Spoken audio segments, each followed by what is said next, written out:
Hello everyone, this is CJ with Cycletron. Well, Harley Davidson just announced their fourth quarter 2021 financial results, and it's great news for the company. I'll provide a breakdown of key items and my view of the key implications of these results. So let's get started. Here's the overview of the financial results. First, total company revenue was $5.3 billion with net earnings of $650 million.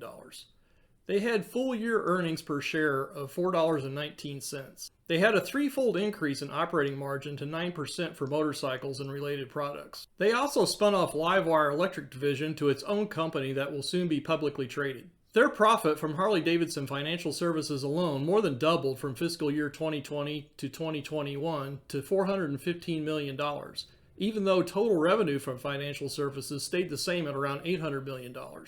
So clearly Harley has benefited by the continued strong demand for motorcycles over the last couple of years, the overall increases in their prices, and the lower amount of loan losses from Harley Financial Services compared to what had been anticipated. Here is a breakdown of key revenue by segment. Their total revenue grew by 32% with a big sales surge in their touring motorcycle segment.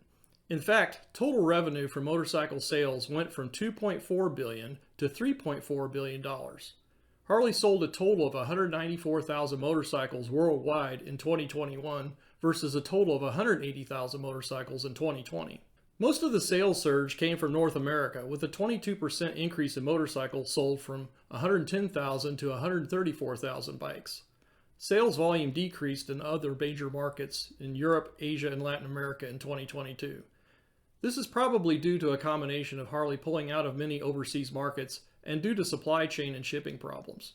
Harley's CEO Jochen Zeitz highlighted a few key items related to their success in 2021. The first was the launch of the Liquid Cool Pan America and Sportster S models. I learned that there were apparently around 2,500 Pan Americas and 1,500 Sportster S motorcycles sold last year. These sales totals did not come directly from Zeitz on their earnings call today. Rather, this information came from news of a recall of these units due to problems with the speedometer and neutral indicator displays that apparently have not been functioning properly in below freezing temperatures upon startup. So this is great news for Harley Davidson other than the recall. Now here are some of the key takeaway concerns about the information presented today in the earnings call. First, their sales inventory has been drawn way down, as you can see here. They also continue to experience negative impacts from shipping, supply chain issues related to parts and assembly, and from inflation as it relates to materials and other costs. Another warning sign is that they expect the operating revenue of Harley Davidson Financial Services to decline by 20 to 25% in 2022.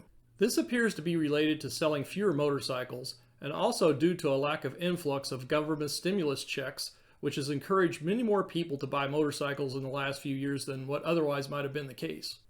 It's interesting to me that one of the Wall Street analysts on the call asked a question that shows another warning sign for the company.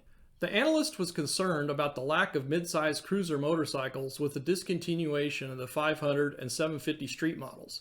He asked what Harley was planning to do to address this gap in their lineup, as he saw that it could otherwise serve to be an entry point into the brand for many new and younger riders.